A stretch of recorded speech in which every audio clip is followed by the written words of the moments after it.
ऐसे निकलते हैं भाई पहाड़ों में। 2 गाड़ियाँ निकलने की जगह नहीं है, एक को लेना पड़ेगा बैक या फिर ऐसे कॉर्नर से। Hello friends, welcome back to my YouTube channel. तो अभी बज रहे हैं सुबह के 6:30 और हम निकल गए सुबह सुबह बद्रीनाथ जी के दर्शन करने के लिए, क्योंकि रात को ऐसे कर लिए थे हमने दर्शन एक बारी, लेकिन अंदर नहीं जा पाए थे। तो अभी जाना है सुबह अंदर। तो ये प्रसाद ले रखा है, कल ही ले लिया था वैसे प्रसाद हमने। तो ये शॉर्टकट रास्ता है हमारे होटल से। और बारिश हो गई यार सुबह सुबह, तो ऐसी टोपी वोपी डाल के निकल गए। कल हमने स्नान भी कर लिया था, जो गर्म पानी का कुंड है वहाँ पे हमने स्नान भी कर लिया था। और अभी बस मेन हमें दर्शन करने हैं अंदर जाके और अपना प्रसाद चढ़ाना है।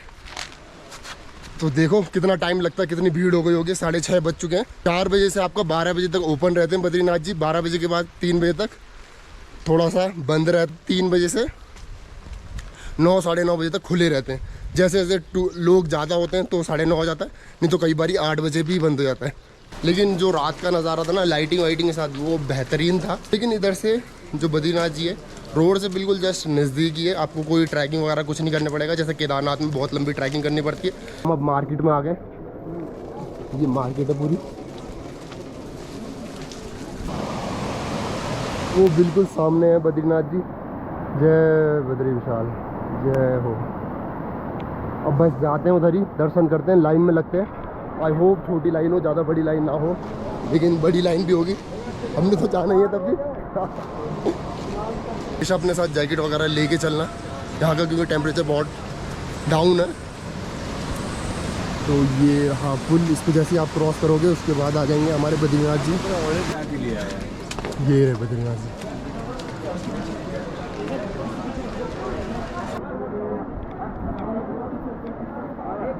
ये दृश्य है ना, आंखों में कैप्चर कर लो, बहुत बहुत बेहतरीन।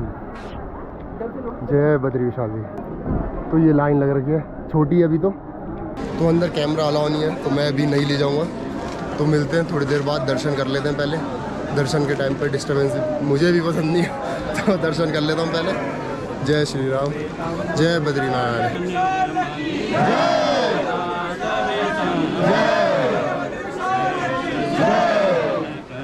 नारायण नारायण नारायण श्रीमन नारायण नारायण नारायण नारायण नारायण श्रीमन नारायण नारायण नारायण। ये बद्रीनाथ जी की मनोकामना हांडी है। तो भाई फाइनली दर्शन हो गए, प्रसाद चढ़ा दिया है। और मन में इतनी ज़्यादा खुशी मिलती है ना जब इतने सारे श्रद्धालु मिलते हैं जो भजन गाते हुए जाते हैं और ना पॉजिटिव रहते हैं। उनकी पॉजिटिविटी हम पे आती है, जो उनकी भक्ति देख के, उनके जो भजन गा रहे होते हैं, जो आंखें झुकी रहती है, जो एक भगवान को एक टक निहारते रहते हैं, उनको देख के ऐसा लगता है कि भाई दिल खुश हो जाता है कसम से। और बहुत बढ़िया दर्शन हो गए, प्रसाद हमने चढ़ा दिया। तो जय बद्री विशाल की जय हो। तो यहाँ के दर्शन हो गए। अब देखते हैं बाकी कहाँ जाते हैं अब, तो आपको साथ साथ में अपडेट करता रहूँगा। तो एक बारी मैं दिखा देता हूँ, पूरा दर्शन करा देता हूँ इस एरिया का।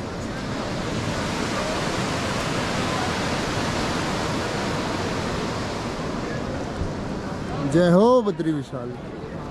यहाँ पे नीचे गर्म पानी का कुंड है, तो नेचुरली गर्म पानी आता है, बहुत गर्म पानी होता है। रात को हमने स्नान करा था इधर, तो इतना लिटरली इतना गर्म पानी था कि आप डायरेक्ट उसके अंदर नहीं जा सकते थे। जो कुंड बना हुआ था आप उसके अंदर नहीं जा सकते, तो उधर एक बाल्टी जग रखा था, तो हम तो उससे ही स्नान कर रहे थे। स्टार्टिंग में आपको यहाँ पे जाना पड़ता है गर्म पानी के कुंड में, तब आप दर्शन करने जाते हो। दर्शन करके जा रहे हैं अपने होटल की तरफ। तो अब देखते हैं बाकी दिन कहाँ कहाँ निकलेंगे।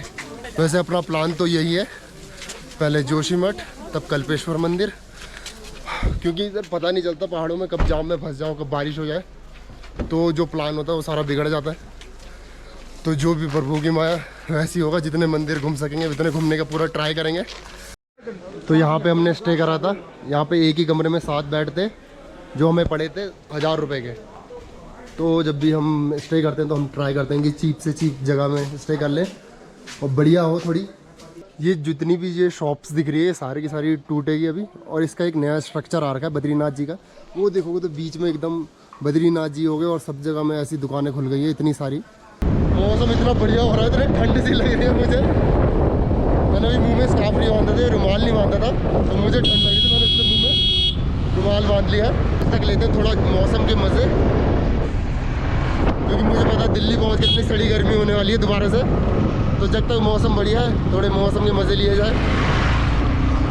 अभी भी आप कोई लॉन्ग रूट ट्रैवल कर रहे हो तो अपनी बाइक में अपने एटलीस्ट हज़ार्ड लाइट ज़रूर लगवा लें। ये वाली जो चारों लाइटें एक साथ जलती है, क्योंकि मौसम कभी पता नहीं रहता कि कब कैसा हो जाए। पहाड़ों में तो बिल्कुल नहीं पता रहता, तो कई बार आपको नाइट में राइड करनी पड़ती है। ये चीज़ बहुत ज़्यादा काम आती है।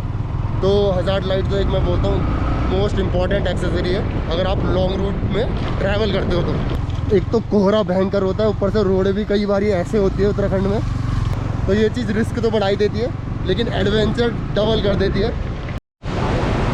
ऐसे निकलते हैं भाई पहाड़ों में, 2 गाड़ियाँ निकलने की जगह नहीं है। एक को लेना पड़ेगा बैक या फिर ऐसे कॉर्नर से।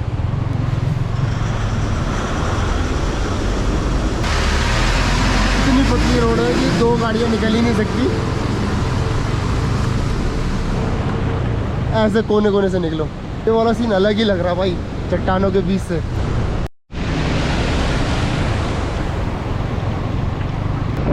रास्ता बहुत बढ़िया है, बस कुछ कुछ पैचेस हैं जिसमें थोड़ा सा दिक्कत है। और पहाड़ों में ये नॉर्मल ही बात है, जो नेचर वाली जगह है उधर आप डिपेंड नहीं रह सकते। आपको ये कंफर्म नहीं कर सकते कि एकदम बढ़िया ही रोड मिलेगी। ये तो ज़्यादातर रोड आपको ऐसी मिलेगी एकदम बढ़िया मक्खन जैसी। गढ़वाल स्कॉट। बद्रीनाथ से कल्पेश्वर जा रहे थे तो रास्ते में पड़ा ये वाला झरना, तो सोचा क्यों ना नहा ले। तो सबके सब कूद पड़े अंदर पानी के। सांस अंदर भाई, तोंद बहुत मोटी नजर आ रही है भाई। ये हो गया घड़ी का नुकसान वाटरफॉल पे। माना मज़ा बहुत आया लेकिन भाई का शक्ल देख लो। तो भाई ये है कल्पेश्वर मंदिर का गेट। तो अभी हमें इसी में जाना है। अब ये थोड़ा कच्चा रास्ता है, 17 किलोमीटर का रास्ता है। जय बजरंगबली। ये चल रहे हैं हम कल्पेश्वर मंदिर के रास्ते में। तो रास्ता है भाई बहुत उबड़ खाबड़ और जैसे दिख रहा है बड़ा खतरनाक सा। सिंगल लेन है, वो भी एकदम ऊपर नीचे उबड़ खाबड़ सी, वो भी कच्ची, लेकिन नज़ारे एकदम बढ़िया है वाले हैं।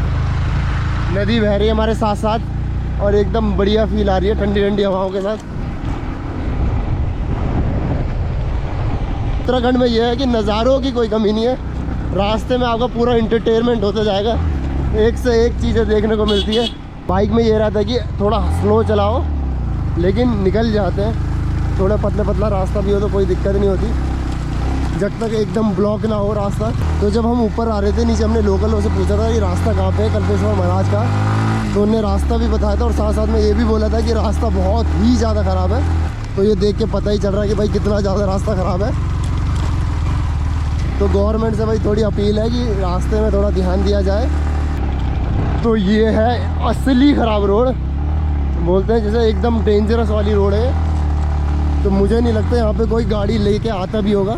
यहाँ पे 2 व्हीलर निकल जा रहा है, वही बहुत बड़ी बात है। तो गाड़ी तो मुझे नहीं लगता इधर कोई लेके भी आएगा, या फिर लेके आ भी गया तो बहुत सरदर्दी ज़रूर हो जाएगी इसकी। किसी को ऑफ रोड करना है तो वो बात अलग है, वो लेके आ सकता है। ये छपरी राइडर पता नहीं कहाँ से आए हैं, एकदम तेज़ भगा रहे हैं कोने कोने में। इनका पीछा करते हैं छपरी राइडर का। भाई ऑफ रोड हो चाहे कुछ भी हो, कितने भी गड्ढे दिख रहे हो रोड में, अपनी अलग मस्ती में चला रहा है भगाते हुए। तो आते आते दिखे भांग के पेड़, बाइक की हो गई है हालत ख़राब। बाइक के सारे अंजर पंजर बोल गए, इतना ऑफ रोड है। किसी को ऑफ रोड करना है तो यहाँ पे ज़रूर आ जाना, भयंकर रोड है। मेरा तो गला भी बैठ गया यार। सब अपनी तैयारियों पे लग गए क्योंकि बारिश हो गई शुरू। अभी हमारा कम से कम 15 किलोमीटर है, तो 12 हमने 3-4 किलोमीटर ही कवर करा है। अभी तो बारिश पहले से स्टार्ट हो गई है। अब देखो कैसे कवर करते हैं, लेकिन कोई नहीं, इसका भी अपना अलग मज़ा है। एक तो बारिश, ऊपर से एक अच्छी रोड, डबल मज़े। अब जाके थोड़ा अच्छी रोड आई है जब यहाँ पे थोड़े गाँव वाँव भी नज़र आने लग गए। इससे पहले तक तो पूछो मत, इतनी घटिया रोड थी। अरे तेरी जैसी बोला वैसी घटिया रोड आ गई। ये देखो रास्ते में एक गांव पड़ता, देखने में इतना बढ़िया लग रहा है, ये कलरफुल सा। सबने अपने अपने घरों में अलग अलग कलर के पेंट कर रखे हैं। और लो भाई आगे एक और चैलेंज, अब देखते हैं कौन बढ़ेगा आगे।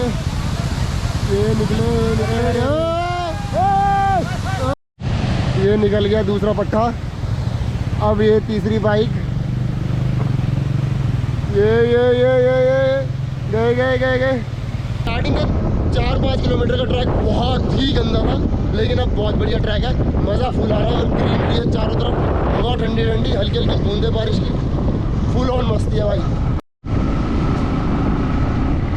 ये नज़ारा ना मैं कह रहा हूँ लाइव देख के ही मज़ा आएगा, लेकिन ये लाइव आंखों से दिख के पता चल रहा है ना, ये बहुत ही बेहतरीन। चले चल चल, वेरी गुड बेटा। 10 करने। हाँ, 1 ये जिम जाता है 2 3 10 नहीं मार पाएगा, गारंटी है। चलो जाओ। 4 बेटा, अग्निवीर में भी नहीं हो पाएगा, नहीं तो चल। भाई ऊपर ही नहीं आ रहा बेटा, हो गया। मार मार एक चल चल चल, नहीं हो पाया। चलो अग्निवीर में हो गया, नहीं हुआ अभी। तो भाई कल्पेश्वर मंदिर के पास पहुंच गए। इसके आगे हम बाइक लेके नहीं जा सकते, तो हमने यहाँ पे खड़ी कर दी है। थोड़ी सी दूर में थोड़ा ट्रैक है, वहाँ पे पुल पार करके जाना है हमें, वहाँ पे कल्पेश्वर महाराज का मंदिर है। और ये बगल में इसका एक बहुत बेहतरीन वाला झरना बहता है, तो वो देख के समझ जाना कि यहाँ से आगे बाइक नहीं जाएगी। इसके आगे पैदल ट्रैक है, तो देखते हैं कितना लंबा ट्रैक है। और ये कुछ चीज़ें जो ये इस मंदिर से डिस्टेंस है अदर मंदिर के, ये लिखा हुआ है पूरा डिस्टेंस कितने किलोमीटर दूर है। और जो ये कल्पेश्वर मंदिर है, ये पंच केदार में से ही एक है।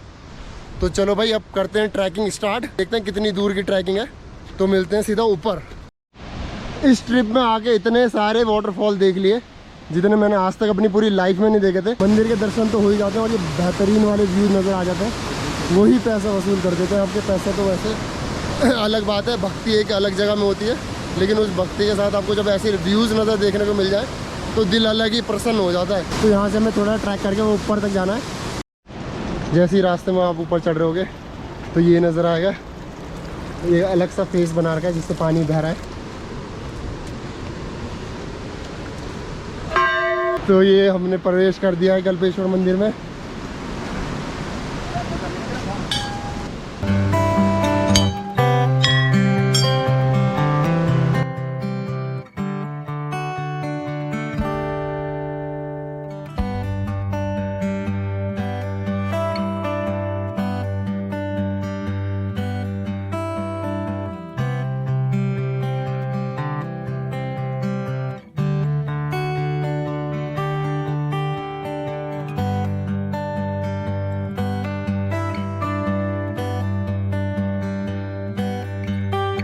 तो यही है मेन कल्पेश्वर महाराज का मंदिर। तो इसी के अंदर जाके दर्शन करने में भी, तो मैं अंदर वीडियो नहीं बनाऊंगा, तो मैं जा रहा हूँ दर्शन करने। पूरे दिल से बढ़िया से दर्शन हो गए। अंदर पंडित जी ने अच्छे से पूजा करी, बहुत बढ़िया से दर्शन हुए। तो क्योंकि बद्रीनाथ में भी बाहर से पता ही होता है तो बहुत ज़्यादा भीड़ रहती है, तो वहाँ पर इतने अच्छे से दर्शन नहीं हो पाए, लेकिन कोई बात नहीं, यहाँ पर हमारा बहुत बढ़िया से दर्शन हुए, तो दिल खुश हो गया। और अंदर मैं पता नहीं क्यों जब भी अंदर किसी भी मंदिर के अंदर जाता हूँ तो मेरी हार्ट बीट तेज जाती है। मुझे नहीं पता क्या होता है, लेकिन मेरे को एक बहुत अलग सा फील होता है अगर मंदिर ही जाता हूँ। तुमने आपने देखा होगा मेरे ब्लॉगों में, मैं इस मंदिर से उस मंदिर में जाता ही रहता हूँ। तो भाई अंदर से बहुत बढ़िया फील हुआ। फिर नेक्स्ट डेस्टिनेशन हमारा होने वाला ऋषिकेश, क्योंकि तब वो दिल्ली से थोड़ा पास पड़ जाएगा हमारे लिए, तो धीरे धीरे हम डिस्टेंस कम कर रहे हैं। यहाँ से भी हमारा ऋषिकेश पड़ेगा कम से कम 230 किलोमीटर। तो हम ट्राई करेंगे कि ऋषिकेश में पहुँच जाए शाम तक, ताकि कल सुबह थोड़ा ऋषिकेश घूम के दिल्ली के लिए रवाना हो जाए। मंदिर जितने भी हैं ये पांडवों ने बनाए थे, जो अपना अंतिम काल था उस टाइम पे, जिस टाइम वो निकल चुके थे स्वर्ग की तलाश में। तो उस टाइम ये सारे जितने भी पंच केदार हैं ये सारे पांडवों ने बनाए थे। तो उनमें से ही एक कल्पेश्वर मंदिर जो उन पर हम अभी होके आए, उनमें से ही एक ये भी था।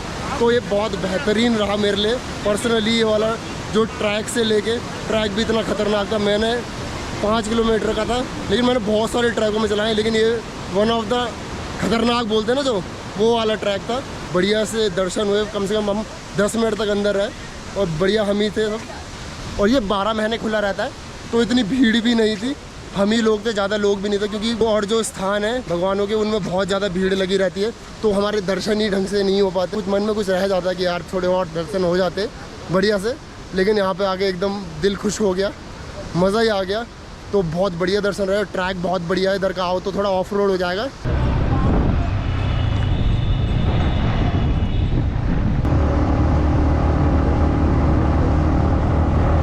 तो पहुंच गए रुद्रप्रयाग। ये हालत देख ही रहे होगे कैसी हो गई है इतनी धूल में। वैसे प्लान था हमारा ऋषिकेश में पहुंचने का, लेकिन नहीं पहुंच पाए, टाइम हो गया 8 बज गए, तो यहीं पे पहुँचे हैं बस रुद्रप्रयाग में। तो इसी के साथ करते हैं आज के ब्लॉग को एंड, मिलते हैं अगले ब्लॉग में।